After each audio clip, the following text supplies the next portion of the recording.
the November monthly takeaway for 2019. I have something very special to share with you this go round.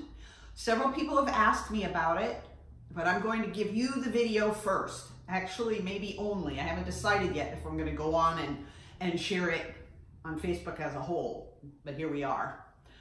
It's November 12th, and I'm just getting ready to switch over from my summertime breakfast menu to my cold weather, late fall, winter, maybe even early spring breakfast menu. Instead of eggs and toast, which will still stay as my special, maybe Saturday morning, take my time kind of a menu, to oatmeal. And I don't know, maybe you're not like me, but my days are full, busy, and I don't like to spend too much time, like standing in front of the stove, stirring the oatmeal so it doesn't stick in the pot, paying attention, etc., etc. I don't like to do that. Here's my answer. I learned it a couple of winters ago. I take regular oats. These, I buy these at Costco in a great big package, and then I divide them up into these little containers because it's easier. There's a big, it comes in cardboard and then in plastic inside, and I don't want things to come out all over.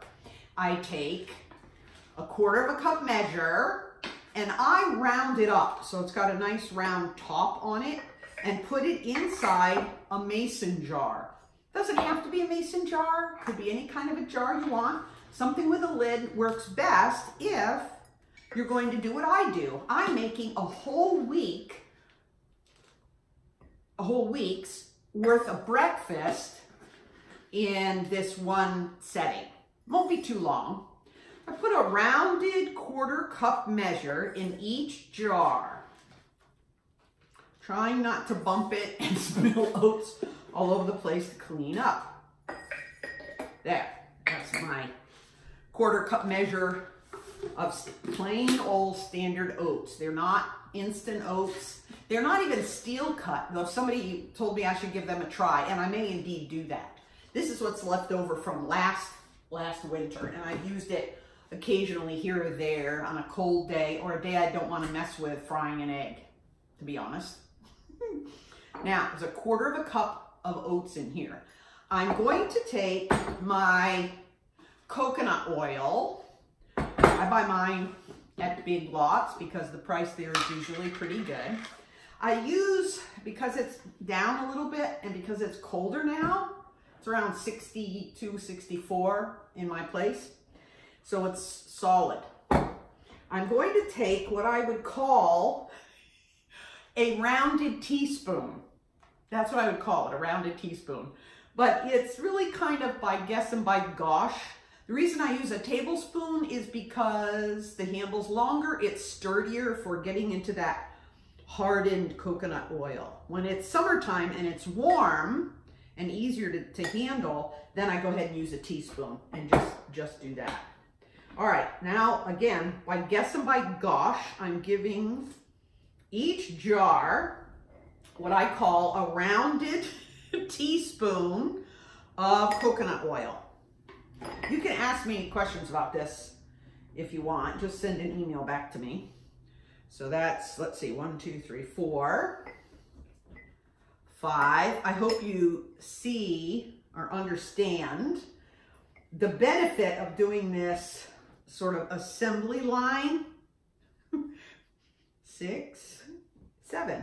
And in the past, actually, I have more of these mason jars. I bought, I think 2 dozen came when I bought them, and I made them ahead 9 or 10 breakfasts ahead. All right, there's my tablespoon. I'll put that over on the side with my 1/4 cup measure. Good stuff. Now, cinnamon, I like the flavor of cinnamon. It's also an anti-inflammatory.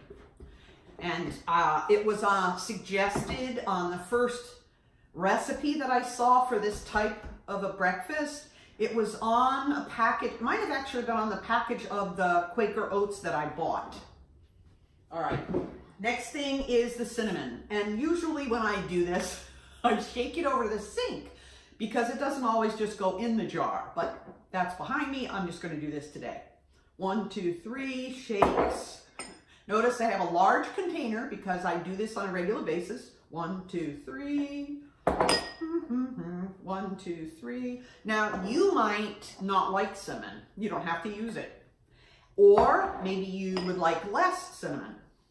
Or maybe you would prefer vanilla in your oatmeal. Or any other spice that's your favorite. There you go. Now my cinnamon's in there. Now, when I first started doing this, what I did was I covered, you're supposed to put in a half a cup of water. And that's what I would do. But since I was generous with my 1/4 cup of oats, then I was generous with the water. The water should be double whatever you decide to put in for the oatmeal. And I would pour it in there and then put the cover on and put them in the fridge. And I had them all lined up in the fridge, 7, 8, 9. Once I think I did 10 or 12. And then I would take it out, take the cover off, stick it in the microwave, and I can't remember right now, maybe 45 seconds, whatever, but you can play with the timing if that's what you decide to do.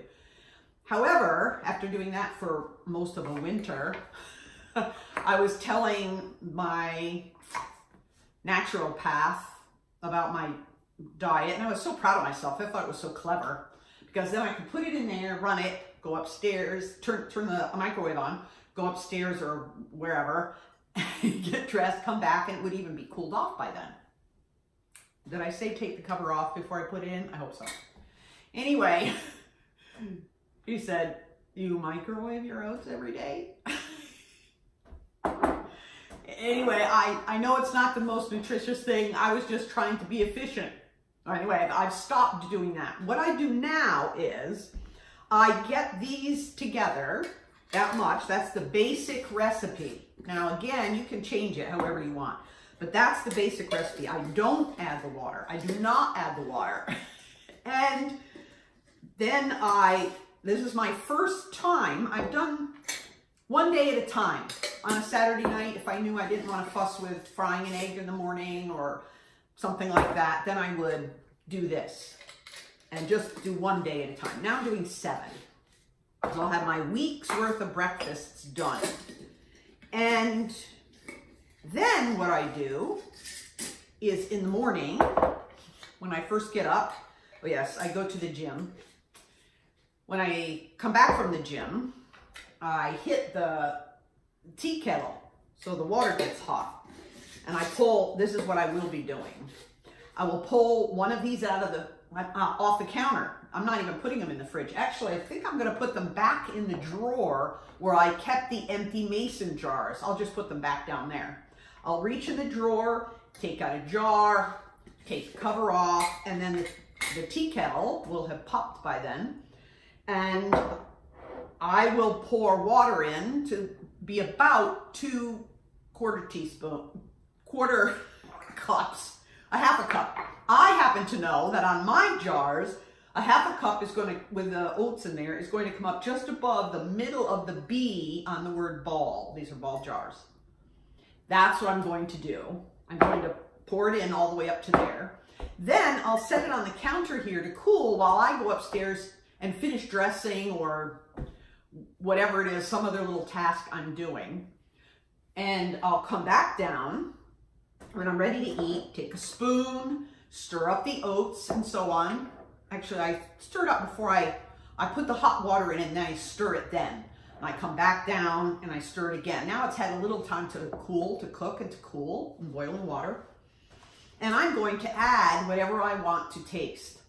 There were all kinds of ideas in the original recipe I saw, but most of them didn't really catch my flavor. Whatever your flavor is, feel free. Here are walnuts. I will take those and drop a few in. Also, this is my original jar that has, one of the original jars that has cashews in them. I get these things up at Costco as well. And then when they're empty, I use them to put the oatmeal in. I have some saved up. Also, sunflower seeds. These are really good for me. And I didn't pull it out. I forgot to do that. But flax seeds, they're really healthy too. And just variety. I don't put everything in every time. Sometimes I just do nuts. Sometimes I just do walnuts. And sometimes, oh, and then I add my fruit. Forgot about fruit. Now, I have blackberries right now in my fridge. And I have raspberries. I really don't care for strawberries, but if you like strawberries, you could use those too. And then I have blueberries. They're some of my favorites. They're also antioxidant, but that I like them because they taste good.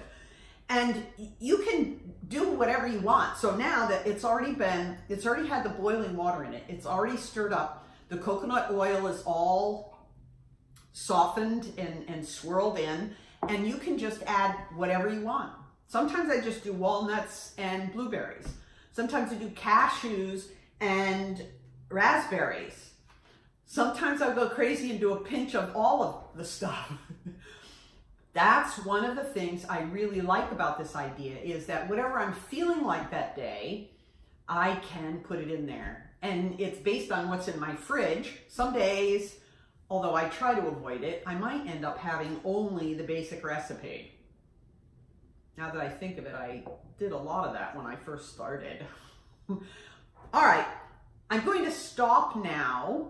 I would really appreciate it if you have other clever ideas about what to add to the oatmeal, if you would hit reply and let me know, because I like being creative. I have a friend who's a chef, good old Ben Childress, and he said when we cook, it's up to us to decide what's right and what's wrong, what's good and what's bad, what's going to taste for us, you know, what's going to meet our flavor buds, our taste buds. All right. I hope that you're going to have a wonderful Thanksgiving, that the whole month of November you're filled with thanking the Lord for the blessings He's bringing into your life, and that will carry you right into an incredible Advent season. All right. Thank you very much, and happy November.